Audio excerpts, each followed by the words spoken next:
Hello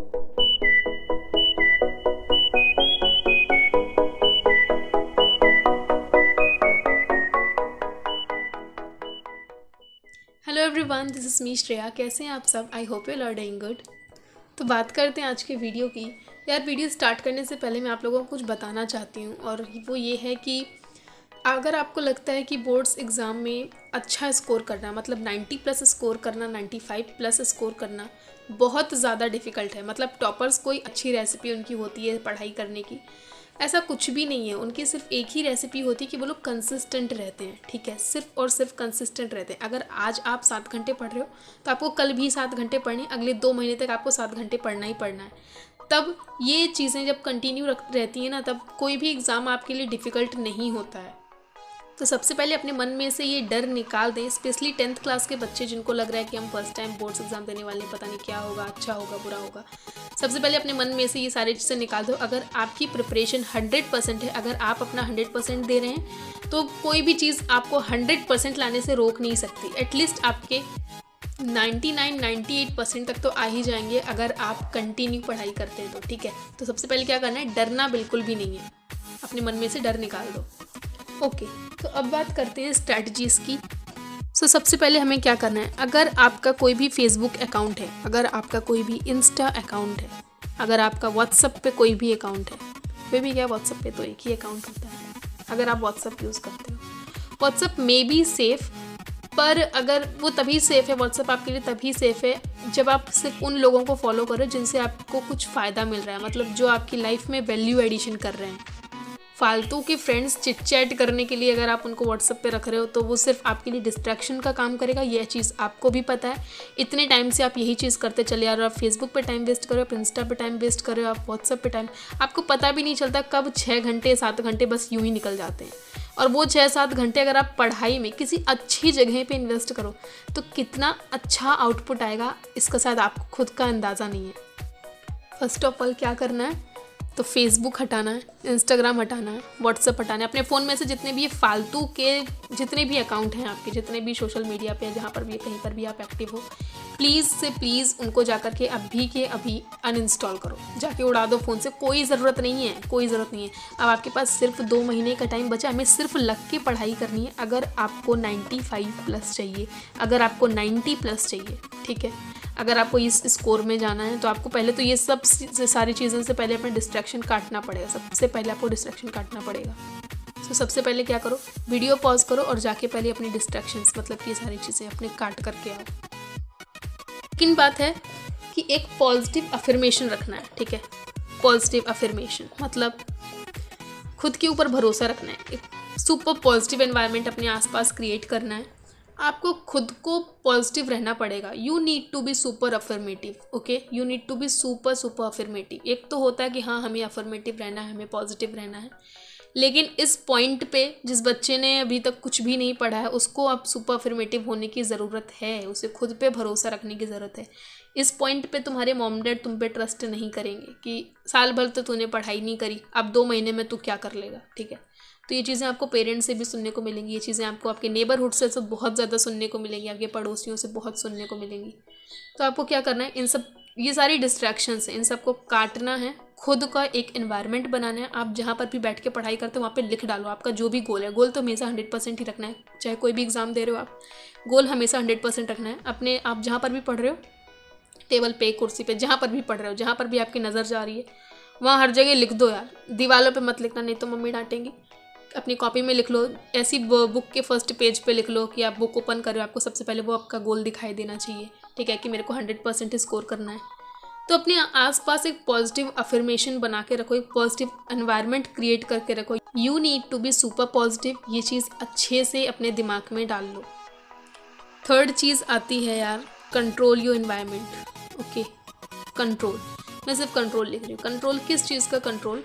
अपना environment control करना। ये कुछ हद तक आपका फर्स्ट पॉइंट से रिलेट आप कर सकते हो इस चीज़ को कि आपका एनवायरनमेंट क्या है, आप किन लोगों के साथ में बात कर रहे हो। जिन लोगों के साथ में आप रहते हो उन्हीं लोगों के जैसे आप बन जाते हो। ये चीज़ बिल्कुल 100% फैक्ट है, बिल्कुल 100% ट्रू है। ओके, आप किसी से भी पूछ लो, आपके बड़े हैं, आप किसी से भी पूछ सकते हैं कि, और आपको खुद को रियलाइज़ होगा यार, आप जिन लोगों के साथ में रहते हो उनका असर आपके ऊपर होने लगता है।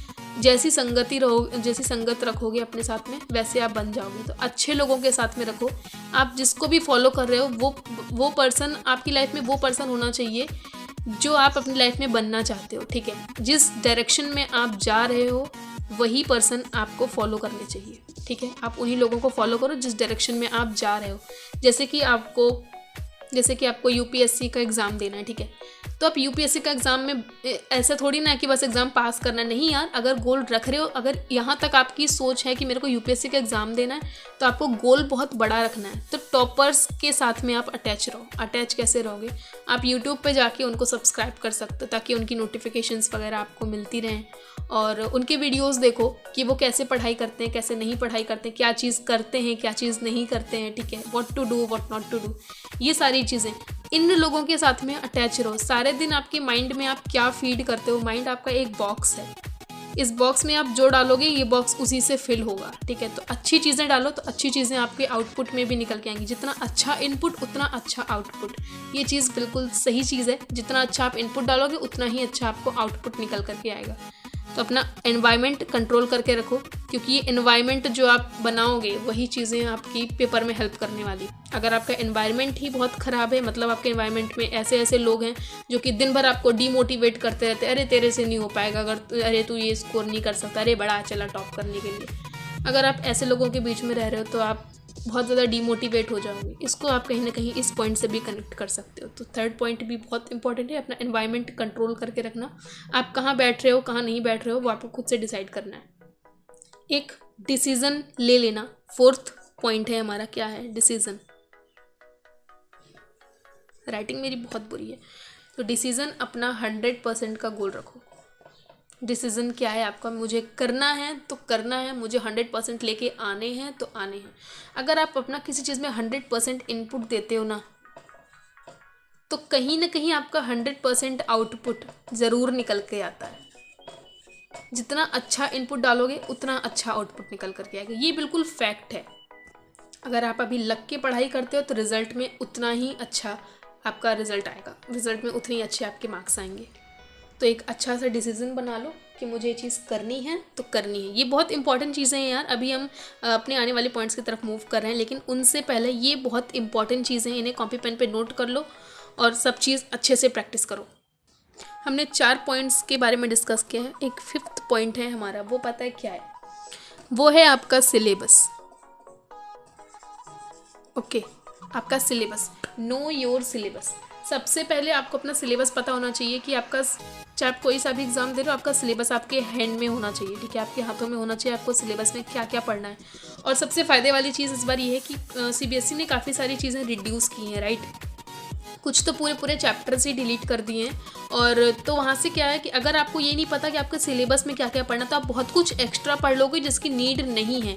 ठीक है, जितना बड़ा आपका करिकुलम है, अगर आपका करिकुलम मान लो आप इतना सारा पढ़ के जा रहे हो, पेपर में सिर्फ इतना आने वाला है, तो यहाँ पर आपने टाइम वेस्ट किया या नहीं किया?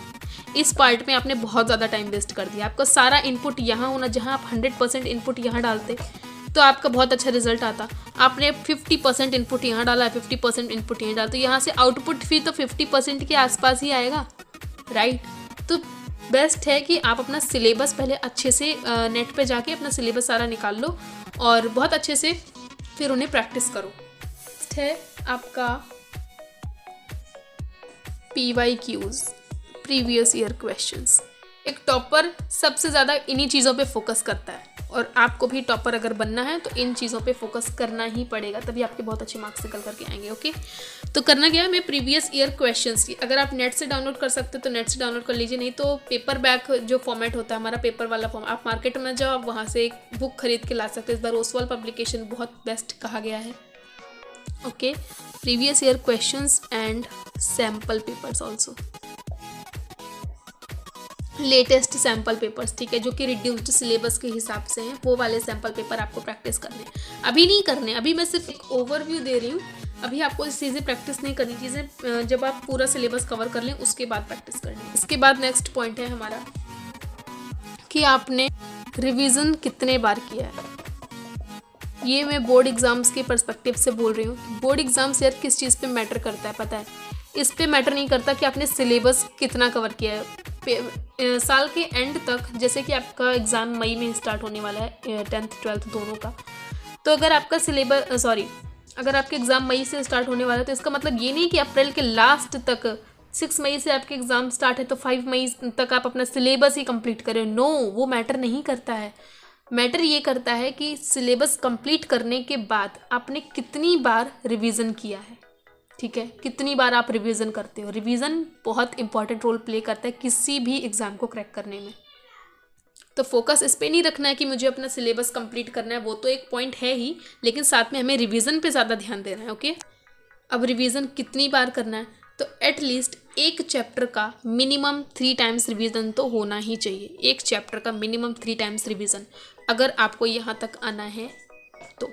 ठीक, फिर जैसे जैसे आप अपनी चीज़ें कम करते चले जाओगे फिर ये परसेंटेज भी कम होते चले जाएंगे, ये चीज़ ध्यान रखना। एक पॉइंट है हमारा, time is inversely proportional to effort. ये कोई फिजिक्स का फॉर्मूला नहीं है, ठीक है। Time is inversely proportional to effort. Next point देखते हैं, वो है make your own notes. Make your own notes. अब नोट्स कैसे बनाए जाते हैं? सबसे पहले तो ये कि आप अपने खुद के नोट्स बनाओ, कितने भी अच्छे से अच्छे नोट्स हों। एट द एंड आप पेपर में वही नोट्स लिख रहे होते हो, वही चीज़ें आप लिख रहे होते हो जो आपने खुद से प्रैक्टिस की थी, खुद से नोट्स बनाए थे, वो चीज़ें आपको ज़्यादा याद रहती हैं। तो मैं यही प्रेफर करूँगी कि आप खुद के नोट्स बनाएं। जब आप पढ़ रहे हो तो नोट्स बनाओ यार, नोट्स बनाओगे तो चीज़ें जल्दी लर्न होंगी। अब नोट्स कैसे बनाए जाते हैं मैं आपको एक सिंपल वे में बता देती हूँ। जैसे कि आप कोई मूवी देख के आए, 2 घंटे की मूवी थी, आपका कोई फ्रेंड आता है बोलता है कि यार मैंने मूवी मिस कर दी, मुझे बता दो मूवी में स्टोरी क्या था। तो आप क्या उसको 2 घंटे की मूवी पूरे 2 घंटे में सुनाओगे? बिल्कुल भी नहीं, राइट। आप 2 घंटे की मूवी उसको सुनाने में मैक्स टू मैक्स 15 मिनट का टाइम लोगे, या फिर 5 मिनट का टाइम लोगे, या फिर 10 मिनट का टाइम लोगे, राइट। अगर आप उसको पॉइंट टू पॉइंट चीज़ें नहीं बता रहे हो, आप सिर्फ उसको वही बता रहे हो जो कि इंपॉर्टेंट था, जो कि मूवी का बेस्ट सीन रहा है, अगर आप उसको वो चीज़ बताते हो तो मैक्स टू मैक्स आपको 15 मिनट्स 10 मिनट्स में चीज़ें आप कवर कर लेते हो। आप पूरी मूवी उसको सुना डालते हो, आप कोई इंपॉर्टेंट पॉइंट छोड़ते भी नहीं हो और मूवी भी कंप्लीट कर देते हो बिना किसी ड्रामा के, राइट। सेम चीज़ें नोट्स के साथ में हो। तो फिर आपने नोट्स बनाना सीख लिया, ठीक है। नोट्स कैसे बनाने कि एक चैप्टर आपने पढ़ा, उस चैप्टर में से जो मेन पॉइंट्स हैं उसके 10-15 लाइन मिलेंगी आपको एक चैप्टर में। मान लो आपके 100 लाइन है, सॉरी चैप्टर में नहीं, पेज में मान लो आपके 100 लाइन है, तो जब आप नोट्स बनाएंगे तो उसमें मैक्स टू मैक्स आपको 10 लाइन लिखनी है, ठीक है। यही 10 लाइन बहुत ज़्यादा इंपॉर्टेंट होती हैं, उन्हें हम नोट्स कहते हैं। दूसरी चीज़, आपको फ्लैश कार्ड बनाने हैं। फ्लैश कार्ड क्या होते हैं? फ्लैश कार्ड ये चीज़ होती है यार कि जैसे कि मूवी का ट्रेलर, यस बिल्कुल, फ्लैश कार्ड का मतलब होता है ट्रेलर। लेकिन ये वाला ट्रेलर आप मूवी के स्टार्टिंग में बनाया जाता है कि जब मूवी रिलीज़ भी नहीं हुई होती है तब उसका ट्रेलर बनाया जाता है। लेकिन फ्लैश कार्ड आप पूरा चैप्टर पढ़ने के बाद बनाते हो। प्रोसीजर सेम होता है। देखो ट्रेलर में सारी इंपॉर्टेंट चीज़ें डाल देते हैं वो लोग, राइट, कि इसमें से कुछ चीज़ें मिस ना हो जाए। जो बहुत मेन सीन होते हैं वो सारी चीज़ें उठा करके वो ट्रेलर में डाल देते हैं। ऐसे ही आपको फ्लैश कार्ड में करना है नोट्स से। लेकिन फ्लैश कार्ड कहाँ से बनते हैं? नोट्स से बनते हैं। अपने नोट्स में पढ़ा है वो चीज़ें उठा करके आप अपने फ्लैश कार्ड में डाल दो। फ्लैश कार्ड आपका बन जाएगा, सिर्फ 1 पेज का होता है फ्लैश कार्ड, ठीक है, 1 पेज या 2 पेज। कोई वीडियो देख रहे हो उससे नोट्स बना रहे हो, तो नोट्स बनाने के बाद में इंपॉर्टेंट चीज़ें आपने नोट्स में डाल दी, उसके बाद आपको फ्लैश कार्ड बना लेना जो कि 1 पेज में पूरे वीडियो को या फिर पूरे चैप्टर को समाप्त कर देगा। That is flash card. और जिस दिन आप अपना फ्लैश कार्ड बना लेते हो ना, उस दिन आपको वो चैप्टर बहुत अच्छे से क्लियर हो जाता है। बना के देखना, कोई चैप्टर आपको बहुत अच्छा लगता होगा, पहले उसके नोट्स बनाओ फिर उसके फ्लैश कार्ड बनाओ। आपको खुद से रियलाइज़ होगा कि आपने फ्लैश कार्ड बनाने के बाद ना आपका चैप्टर बहुत अच्छी तरीके से क्लियर हो चुका है। तो अब वीडियो काफ़ी ज़्यादा लंबा होता जा रहा है, अब मैं बिना टाइम वेस्ट किए यहाँ पे टाइम टेबल बता देती हूँ। सो टाइम टेबल हम डिस्कस कर रहे हैं अपना डेली टारगेट को लेकर के। Okay, daily target. दिन में आपके पास कितने घंटे होते हैं? 24 आवर्स। इससे ना तो कम किसी के पास होता है, ना इससे ज़्यादा किसी के पास होता है।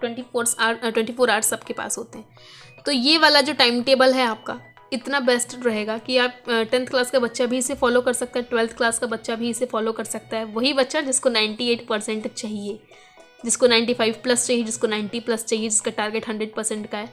फॉलो करो, ज़रूर आएंगे, बिल्कुल आएंगे, लिख के ले लो, बिल्कुल आएंगे, क्योंकि हमारे पास 2 महीने का टाइम है और 1 महीना रिवीजन के लिए बचेगा। हम उसमें PYQs भी सॉल्व कर सकेंगे, हम सैम्पल पेपर भी सॉल्व कर सकेंगे। तो यार ये आने से कौन रोक सकता है। जितना ज़्यादा टाइम उतना कम एफर्ट, जितना कम टाइम उतना ज़्यादा एफर्ट, चीज़ें लिख लो। तो 24 आवर्स को मैंने डिवाइड किया। सबसे पहले इसमें से हम सोने का टाइम घटा लेते हैं पहले ही।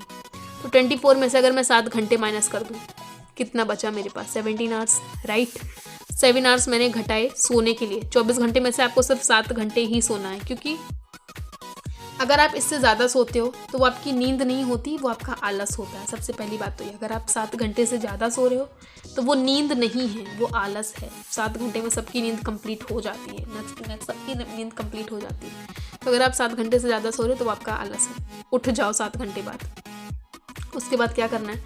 और अगर आप 7 घंटे से कम सोते हो, 5 घंटे सोते हो, 4 घंटे, ऐसा नहीं है यार कि जो बड़े बड़े एंटरप्रेन्योर्स हैं यार, वो 7 घंटे क्या, वो 3 घंटे भी दिन में सो लें या 3 दिन तक वो सोते ही नहीं हैं, उनका काम ही ऐसा होता है, ठीक है। तो जब वो इतनी मेहनत कर सकते हैं अपने बिजनेस के लिए, तो क्या हम अब इतनी मेहनत नहीं कर सकते कि हम अपने बोर्ड्स में 98% लेके आए, 100% लेके आए, हमारे मम्मी पापा भी खुश हों, हम भी खुश हों, सब लोग खुश हों, राइट। सबसे ज़्यादा खुशी आपके मॉम डैड को ही होती है, सबसे ज़्यादा खुशी उन्हीं को होगी। तो हम क्यों नहीं कर सकते ये चीज़? तो आगे का टाइम टेबल हमारा 17 आवर्स के बेसिस पर ही होने वाला है, ठीक है। 17 आवर्स। अब 17 आवर्स को मैं, have you noticed it, 17 hours को मैं 2 पार्ट्स में डिवाइड कर देती हूँ। पहला उन बच्चों के लिए जो स्कूल जा रहे हैं या फिर ऑनलाइन क्लास जा रहे हैं, प्लस साथ में कोचिंग भी जा रहे हैं, ऑनलाइन क्लास ले रहे हैं, सॉरी जाने ले रहे हैं, जो ऑनलाइन क्लास अटेंड कर रहे हैं घर पे, और स्कूल भी, या फिर स्कूल जा रहे हैं या फिर ऑनलाइन क्लास ले रहे हैं और साथ में कोचिंग भी जा रहे हैं। पहला टाइम टेबल उनके लिए होगा और दूसरा होगा सेल्फ स्टडी वाले बच्चों के लिए। सेल्फ स्टडी मतलब कि वो बच्चे ना तो स्कूल जाते हैं, ना ऑनलाइन क्लास अटेंड कर रहे हैं, ना कोचिंग, सिर्फ और सिर्फ सेल्फ स्टडी कर रहे हैं, ठीक है। तो अगर आप इस कैटेगरी के बच्चे हो तो आप ध्यान से देखो, यहाँ पर 17 आवर्स आपके पास हैं, 7 घंटे सोने के निकाल दिए, 17 आवर्स बचे। उसके बाद स्कूल और ऑनलाइन क्लासेस में मैक्स टू मैक्स कितना टाइम वेस्ट होता होगा? 6 आवर्स। तो मैंने यहाँ से 6 आवर्स निकाल दिए, ये हो गए मेरे पास 11 आवर्स, ओके। अब यहाँ पे हमारी कोचिंग है, तो कोचिंग, यार कोचिंग के लिए मैं एक चीज़ कहना चाहूँगी, इतने टाइम से आप कोचिंग जा रहे थे, राइट, इतने टाइम से आप कोचिंग जा रहे थे, तो एक चीज़ मैं आपको बोलूँगी, अगर आपकी कोचिंग से आपकी पढ़ाई पे थोड़ा सा फ़र्क पड़ा है तब तो आप कोचिंग जाओ, लेकिन कोचिंग से अगर कुछ खास फ़र्क नहीं पड़ रहा है तो कोचिंग जाने की ज़रूरत नहीं है। आप घर बैठ के सेल्फ स्टडी करके, ऑनलाइन हेल्प ले करके, क्योंकि एट द एंड सारे बच्चे ऑनलाइन आ जाते हैं, राइट। ये बिल्कुल सही चीज़ है, आपको भी पता है, आप स्टूडेंट हैं।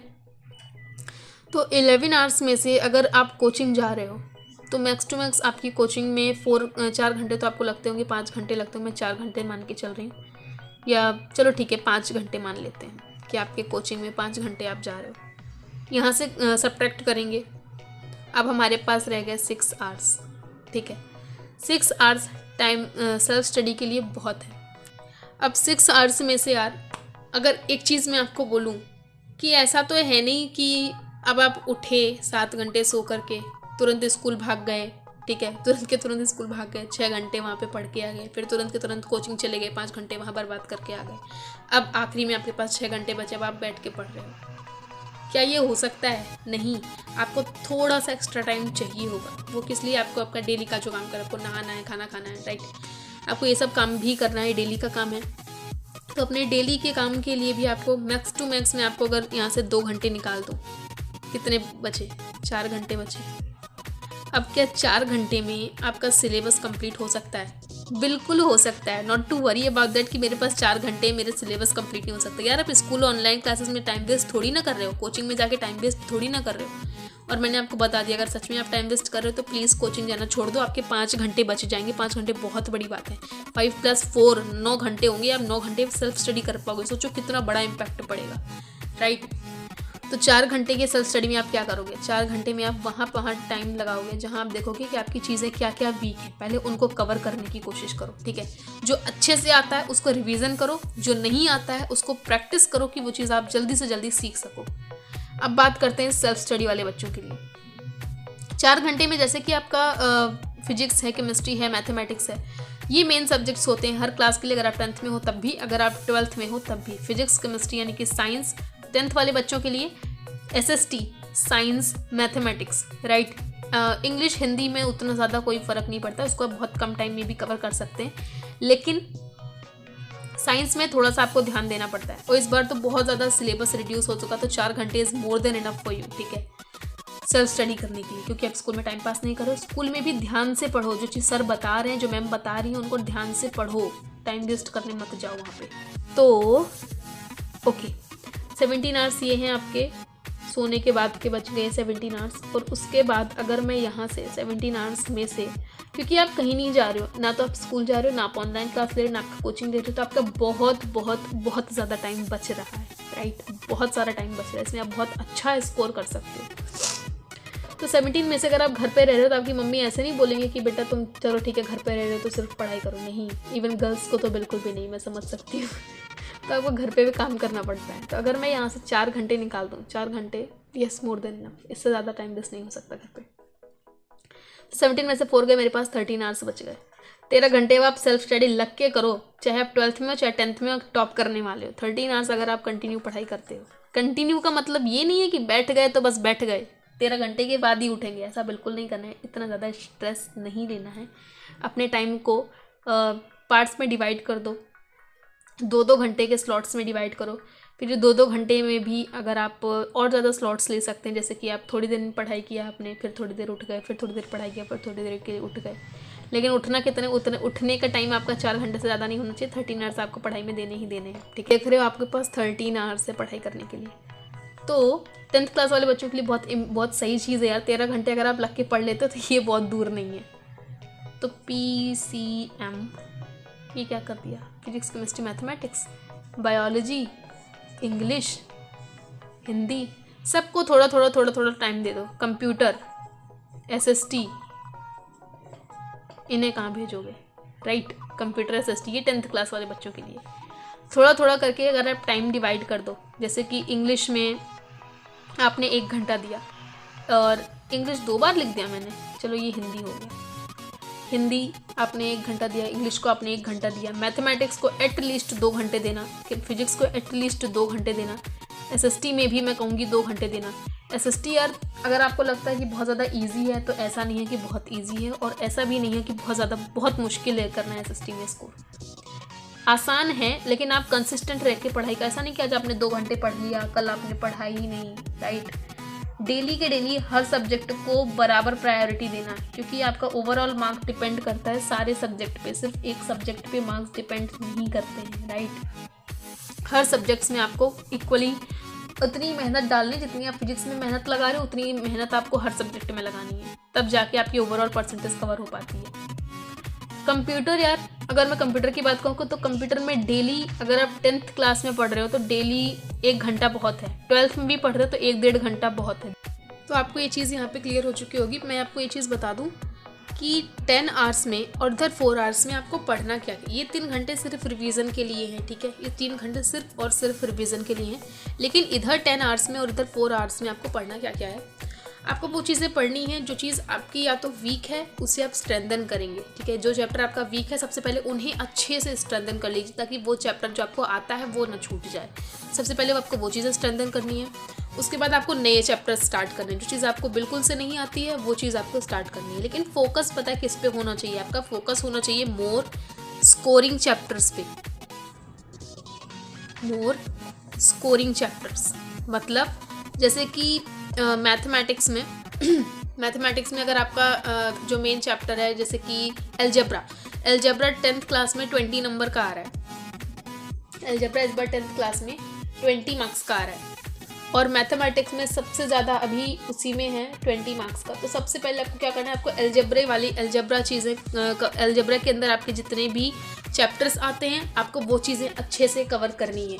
उसके बाद ऐसे ही डिसेंडिंग ऑर्डर में चलते चली जाइए, और उसके बाद सबसे कम नंबर से आने वाला नंबर सिस्टम आपका और कोऑर्डिनेट ज्योमेट्री। तो इसको अगर आप लास्ट में जाते जाते भी कवर कर लेते हैं तब भी ये 6-6-12 नंबर आपके कवर हो जाएंगे।